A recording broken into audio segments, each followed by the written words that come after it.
Hello guys, in this video I'm going to show you how to set who can view, tag and share your content on Facebook. But before that, don't forget to subscribe and leave a comment down below because at 10,000 subscribers I'm going to show you my whole YouTube revenue statistics and growth strategy.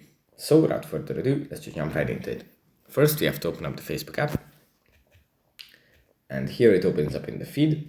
From here, we just go into the top right corner, tap on the three lines, down on the cog. And then if we scroll down, under audience and visibility, we find profile and tagging.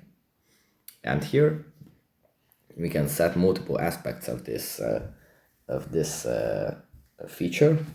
For example, we can set who can post on our profile, who can see what others post on our profile, and things related to tagging as well. You can see posts you are tagged in on your profile, etc.